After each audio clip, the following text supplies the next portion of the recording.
More coddling of criminals happening in Sacramento.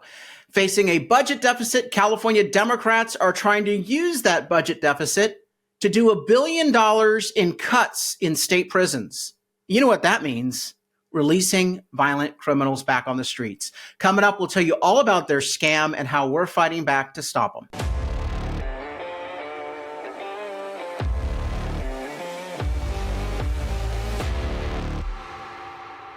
I'm Carl DeMaio, chairman of Reform California, and you know about California's budget deficit. Newsom and the Democrats in the legislature have been spending like drunken sailors, and that's an insult to drunken sailors. They've been wasting our money, throwing money away, and now they face a massive $73 billion budget deficit, although if you remove the Enron-style accounting, it's much higher. Well, that budget deficit is being papered over by raids on reserves, tax increases, and a bunch of smoke and mirrors accounting games. But there's one cut of significance that actually is real and poses a threat to public safety. And that is the cut to the California state prison system. In fact, at a time when Democrats are not willing to cut any programs whatsoever in the budget, making hard decisions, nope, that's completely off the table. The one and only area they actually are eager to cut are prison beds and the budget for the state correctional department. That's because they want to use the budget deficit as the vehicle, as the window dressing, as the excuse to implement more of their radical coddle the criminals policies in this state. Let's review the bidding as to what's actually happened in California. At a time when nationwide crime is on the decrease, both property and violent crime on the decrease in all the other states, according to all the Department of Justice data. In California, we're seeing the opposite. We're seeing a major spike in crime. The stats for last year, let me just read these real quick. In 2022, per capita violent crime rate is up 6.1% in violent crime.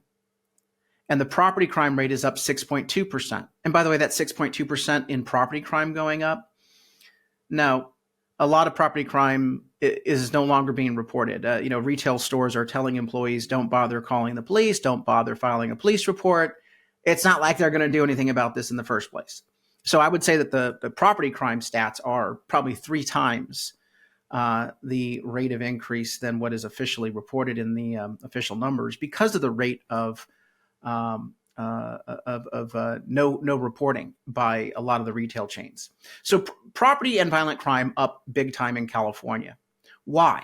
We've covered this on previous shows. There are 3 reasons why. Number 1, we no longer arrest and punish criminals. Prop 47, more on that later, basically says that we shouldn't be arresting people and punishing them for, low offense crimes. Well, low offense crimes happens to be many violent crimes. It happens to be thousands of dollars of property crime in the aggregate, because these people know that Prop 47 says that if you only steal $950 per day per store, you're not going to be punished. So they know how to game the system to do massive amounts of property crime. So Prop 47, which is no enforcement, no prosecution. And then on top of that, on the no prosecution side, we have a lot of George Soros prosecutors that have been elected in the state of California, particularly in San Francisco and Los Angeles. The second reason why is we're releasing people from prison, early release. Newsom has reduced the prison population by a net reduction of 27,000 criminals. Net reduction. This is astounding. When Newsom took office in 2018, we had 120,000 people in state prisons. Now we have 93,000, and that is expected to continue to plummet. Net reduction of 27,000 criminals. We are releasing people onto the street who are not rehabilitated, who've not done their time. Newsom used, the pandemic as a way of saying, "Oh, we can't have criminals get, sick behind bars. We've got to release them onto the streets." Did that through his emergency powers that he granted himself. But it continues, and that's because of Prop 57. Prop 57 is the early release initiative that Democrats put into place several years ago. By the way, both Prop 47 and Prop 57 were put on the ballot with highly deceptive ballot titles, and voters were duped into voting for bad things that made things less safe. The ballot titles said that both Prop 47 and Prop 57 would improve public safety. Again, these people are liars, absolute liars, and they have a dangerous agenda. They want to release prisoners. They don't want to punish criminals. The third reason why property crime and violent crime is up, the crime rate is up in California, is California's liberal politicians have smeared our police officers and law enforcement. They've called them racists. They've said that they're brute thugs with use of force. They've changed even the liability laws in California. So now, unlike any of the other states, California has a hindsight 2020 liability law that says that a police officer cannot use force unless it is absolutely necessary. The word necessary has a legal impact. California is the only state that says necessary. All the other states say reasonable. And that means that it's reasonable given what the officer perceived at the time in the incident, not hindsight 2020. You want to judge officers on hindsight 2020? They're not going to do the job. Or they won't use force when they should, and someone's going to get hurt themselves or an innocent victim. Now, the Democrats have been all about empowering and protecting the criminal, not keeping you and I safe. So that leads us to our discussion about this state budget.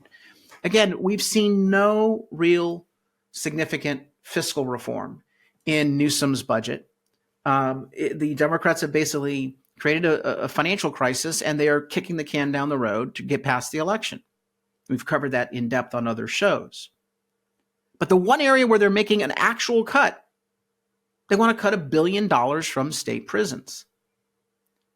Now, Newsom has already announced plans to shut 4 out of the state's 32 prisons. You get rid of those 4 prisons, we're not getting them back. Those are beds that will never be put back in the system once we actually do start arresting and punishing criminals again, as we should. So here's the story from Governing Magazine. California's budget deficit will force difficult cuts. It hasn't forced any difficult cuts. Cutting back on prisons should be the easiest. Governing Magazine is a liberal publication, and these opinion pieces are written by Assembly members Phil Ting and a gaggle of other release the criminals politicians. So it goes on to basically state out that people should be released from prison, that prisons are bad, that prisons are the problem, that these people, these criminals are actually victims. You've got Mia Bonta, who is Rob Bonta's wife, the attorney general who's supposed to be the top law enforcement guy. She's an assemblywoman. She says that California has a prison industrial complex. No, Ms. Bonta. California politicians, liberal, reckless, negligent politicians like you, have a criminal fetish. That's right, I said it. You have a fetish for protecting criminals. You need to go see a counselor about that because it's not good for public policy. The rest of us want the law to be enforced. And when people break the law in civilized, states and areas, we arrest them and punish them and hopefully rehabilitate them so they don't reoffend.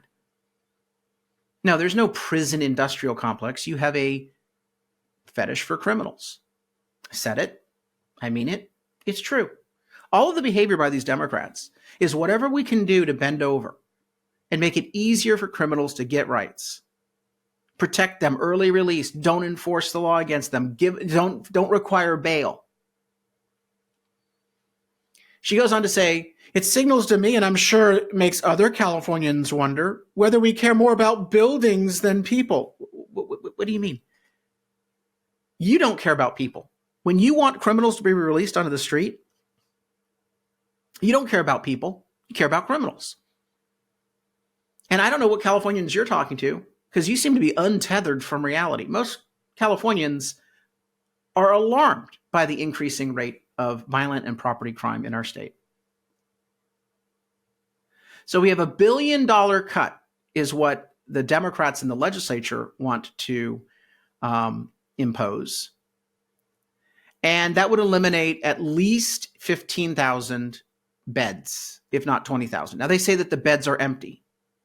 Again, we need to fill those beds because we need to get back in the business of arresting and punishing criminals. We need to keep the beds filled because we should not be doing early release. So I believe we need to repeal Prop 47, repeal Prop 57. But the reason why they want to cut $1 billion now and get these prisons shut, the reason why Newsom has already agreed to cut 4,500 beds in his budget, the difference is between reducing 4,500 beds, which is Newsom, and 15,000 to 20,000, which are the Democrats in the legislature. The reason why they want to do this all under the cover of a budget deficit is that once the beds are gone, they will never be restored, which means that you and I will have our hands tied, not the criminals. You and I will have our hands tied because we won't have beds to put people behind bars.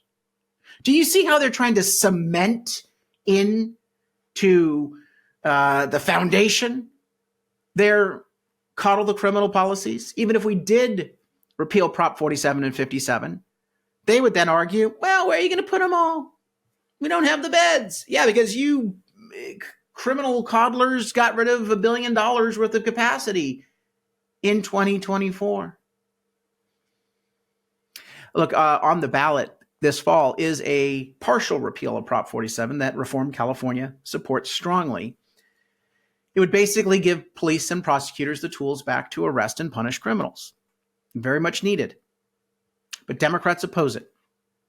And so what they're doing is they're passing some milquetoast, very meaningless, minor enhancements for prosecutions. And what they're doing is they're saying that if Prop 47 passes, these enhancements for punishment will immediately be repealed. Now, I don't know what one thing has to do with the other. What they're saying is that all they're willing to do are their small enhancements. What we're saying is we need to do that plus these other reforms of Prop 47 to give police and prosecutors broader tools, restore their power that they had prior to Prop 47 being enacted. The reason why Democrats are doing this is part of their sick, sinister, unethical, dishonest, threatening, take the hostages approach to governing. See, what they're going to do in the election is say, if you vote for Prop 47, it actually rolls back punishments on criminals. That's what you see what they're doing? They're passing a few milquetoast things, which are fine and good, and I would support. But they turn around and say, well, those things will be undone if you do these other major reforms over here. And they have been very careful to select things that are not in the reform or fix Prop 47 bill that the voters will have before them. So they can then say, oh, if you vote for this, it weakens our ability to punish. These people are liars, cheats, and thieves. You want to talk about election interference? This is it. They think Prop 47 and Prop 57 and shutting down prisons is a good thing.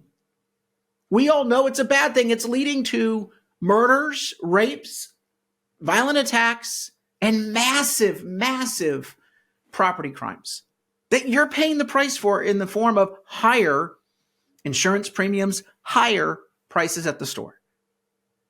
When things are stolen, you end up paying for it. Thanks, California Democrats. It's working out it's working out only for criminals, which is by design. Look, at Reform California, we need you to join our fight. We need you to help us pass the reform of Prop 47. And we need your help to kick people like Mia Bonta out of office and elect tough on crime state legislators and local government officials, prosecutors, district attorneys, sheriffs. Our voter guide that we put together can't be done without support from people like you. We cover not only the ballot measures, but we cover all these candidate races. And again, public safety, tough on crime is one of the core criteria.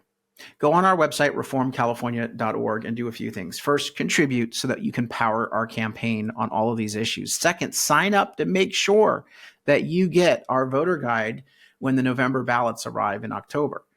First name, last name, email, phone, zip code, and then subscribe. We will then email you the voter guide when the official ballots are mailed out so that you have that in time to vote.